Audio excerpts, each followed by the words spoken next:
Hello, എല്ലാവരും സുഖമായിട്ടിരിക്കുന്നു. ഇന്ന് ഞാൻ ജിതിൻ കെ ജോസ് സംവിധാനം ചെയ്ത് 21 നായകന്മാരുമായി മമ്മൂട്ടി പ്രതിനായക വേഷത്തിലെത്തിയ കളങ്കാവൽ എന്ന സിനിമയെക്കുറിച്ചുള്ള എൻ്റെ കുറേ സംശയങ്ങളും ഞാൻ മനസ്സിലാക്കിയ കുറേ കാര്യങ്ങളുമാണ് നിങ്ങളുമായിട്ട് ഷെയർ ചെയ്യുന്നത്. അതുകൊണ്ട് തന്നെ ഇതിൽ സ്പോയിലേഴ്സ് ഉണ്ടാകാം. നിങ്ങൾ കാണാത്തവരുണ്ടെങ്കിൽ കണ്ടിട്ട് ഇത് കാണുകയാണെങ്കിൽ നമുക്ക് കുറേ കൂടെ കാര്യങ്ങൾ മനസ്സിലാക്കാൻ പറ്റും. സ്ത്രീകളെ വശത്താക്കി പ്രണയബന്ധത്തിൽ ഏർപ്പെടുകയും പിന്നീട് ലൈംഗിക ബന്ധത്തിന് ശേഷം അവരെ കൊലപ്പെടുത്തി ആത്മനിർവൃത്തി അടയുകയും ചെയ്യുന്ന ഒരു സൈക്കോപാത്തായിട്ടാണ് മമ്മൂക്ക ഇതിൽ നിറഞ്ഞാടിയിട്ടുള്ളത്. ഇതിൽ മമ്മൂക്ക അവതരിപ്പിച്ച സ്റ്റാൻലിദാസ് എന്ന കൊലയാളിയിൽ നിന്ന് രക്ഷപ്പെട്ട ഒരേ ഒരാൾ രജിഷ വിജയൻ അവതരിപ്പിച്ച ദിവ്യയാണ്. പ്രണയത്തിന് ലൈംഗിക ബന്ധത്തിനു ശേഷം ഗർഭം അലസിപ്പിക്കാൻ എന്ന വ്യാജേന കൊടുത്ത സയനൈഡ് ചേർത്ത ഗുളിക കഴിക്കാതിരുന്നത് മൂലമാണ് ദിവ്യ മരിക്കാതെ രക്ഷപ്പെട്ടത്. വിനായകന്റെ നത്ത് ദിവ്യയെ കണ്ടതിന് ശേഷം സ്റ്റാൻലി അവിടെ എത്തി ദിവ്യയുടെ വീട്ടിൽ ദിവ്യയുടെ കുട്ടിയെയും എടുത്തു നിൽക്കുന്ന ഒരു സീനുണ്ട്. ഇതിൽ സ്റ്റാൻലിദാസ് തന്നെയാണ് ദിവ്യയുടെ ഭർത്താവ് എന്ന് നമുക്ക് സംശയം തോന്നാം. പക്ഷെ നത്ത് വീണ്ടും സ്റ്റാൻലിയുടെ ഫോട്ടോയുമായി ദിവ്യയെ കാണാൻ വന്നപ്പോൾ അകത്തു നിന്ന് ഒരു പുരുഷൻ സംസാരിക്കുന്ന ശബ്ദം നമ്മൾ കേൾക്കുന്നുണ്ട്. അത് അവളുടെ ഭർത്താവായിരിക്കാം. സ്റ്റാൻലിദാസ് ആവാൻ തരമില്ല. കാരണം ഏകദേശം ആ സമയത്ത് സ്റ്റാൻലി ഗായത്രി അരുണിന്റെ ക്യാരക്ടറുമായിട്ട് ലോഡ്ജിൽ പോകാൻ ഒരുങ്ങുകയാണ്. പിന്നെ എന്തുകൊണ്ട് അയാൾ ദിവ്യയെ കൊന്നില്ല എന്ന് നമുക്ക് സംശയം തോന്നാം. ഒരുപക്ഷെ അയാൾ എല്ലാ പെണ്ണുങ്ങളെയും കൊന്നിട്ടുള്ളത് ശാരീരിക ബന്ധത്തിന് ശേഷമുള്ള ആത്മനിർവൃതിയിൽ ഇരിക്കുമ്പോഴാണ്. അവൾ മരിച്ചിട്ടുണ്ടാകുമെന്നാണ് അയാൾ കരുതിയിരിക്കുക. തൻ്റെ ബാഗും ഫോണും ഒക്കെ അയാൾ കടന്നു കളഞ്ഞതോടെ അയാളുടെ സ്വഭാവം മനസ്സിലാക്കി അവൾ പിന്നെ അയാളെ കാണാൻ ശ്രമിച്ചിട്ടുണ്ടാവില്ല. അല്ലെങ്കിൽ ആ കുട്ടി അയാളുടേതായിരിക്കാം. അതുകൊണ്ട് അവളെ കൊല്ലാതെ വിട്ടിരിക്കാം. കാരണം തൻ്റെ ഭാര്യയോടും മക്കളോടും അയാൾക്കൊരു സോഫ്റ്റ് കോർണർ ഉണ്ടല്ലോ. അല്ലെങ്കിൽ അവൾ കല്യാണം കഴിഞ്ഞ് കുടുംബമായി ജീവിക്കുന്നത് കണ്ടപ്പോൾ അയാൾ അവളെ വെറുതെ വിട്ടിരിക്കാം. അയാളുടെ വലയിൽ വീഴാത്ത പെണ്ണുങ്ങളും അയാളിൽ നിന്ന് രക്ഷപ്പെടുന്നുണ്ട്. ടെക്സ്റ്റൈൽ ഷോപ്പിലെ സെയിൽസ് ഗേൾ സ്റ്റാൻലിയെ ദേഷ്യപ്പെട്ട് ഓടിച്ചു വിടുന്നുണ്ട്.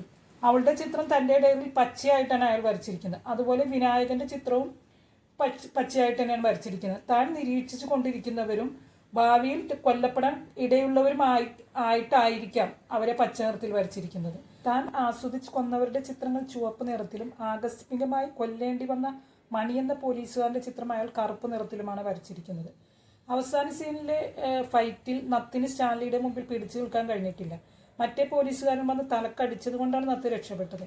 ഇത്രയും ആരോഗ്യമുള്ള പോലീസുകാരനായ നത്തിനെ സ്റ്റാൻലി നിഷ്പ്രയാസമാണ് കീഴടക്കിയത്. സ്റ്റാൻലിദാസിന്റെ വീട്ടിൽ പഴയ ഫോട്ടോകൾ കാണിക്കുന്ന രംഗത്തിൽ ചെറുപ്പത്തിൽ തന്റെ ആശാനെ പോലും കീഴടക്കുന്ന രീതിയിലുള്ള ഒരു ചിത്രമുണ്ട്. അതിൽ നിന്ന് സ്റ്റാൻലി ഒരു കളരി അഭ്യാസിയായിരുന്നെന്നും മർമ്മവിദ്യയിൽ അയാൾ അറിവുള്ളവനാണെന്നും നമുക്ക് വ്യക്തമാകുന്നു. കഴുത്തിന് പിടിക്കുന്ന സ്റ്റാൻലിയുടെ മർമ്മപ്രയോഗം അതിന് തെളിവാണ്. മണി എന്ന പോലീസുകാരനെയും ഇതേ രീതിയിലാണ് സ്റ്റാൻലി കൊലപ്പെടുത്തിയത്. പ്രേക്ഷകരിൽ ഉടനീളം ഒരു ഭയം നിലനിർത്തിക്കൊണ്ടാണ് സിനിമ മുന്നോട്ട് നീങ്ങുന്നത്. രണ്ടുപേരെയാണ് സ്റ്റാൻലി നേരിട്ട് കൊല്ലുന്നത്. തുടക്കത്തിൽ ശ്രുതിയുടെ ക്യാരക്ടറിനെയും പിന്നെ മണി എന്ന പോലീസുകാരനെയും. രണ്ട് സീനുകളിലുമുള്ള മമ്മൂക്കയുടെ ഭാവമാറ്റങ്ങൾ ഞെട്ടലോടെ കാണാൻ പറ്റും.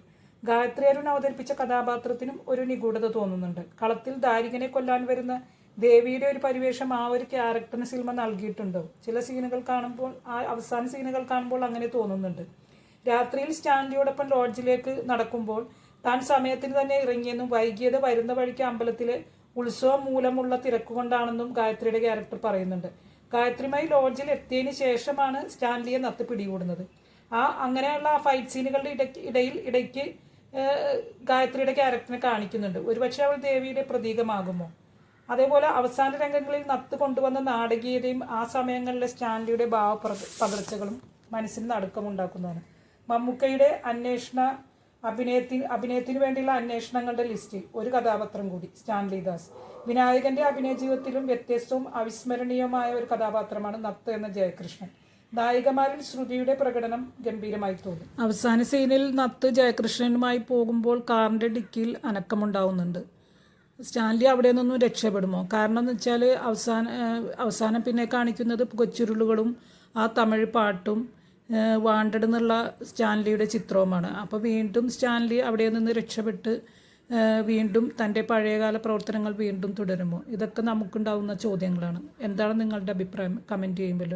എൻ്റെ വീഡിയോ ഇഷ്ടമായെങ്കിൽ ലൈക്ക്, ഷെയർ ആൻഡ് സബ്സ്ക്രൈബ്. ഇനിയും നല്ലൊരു വീഡിയോയുമായിട്ട് വരാം. അതുവരെ ബായ്.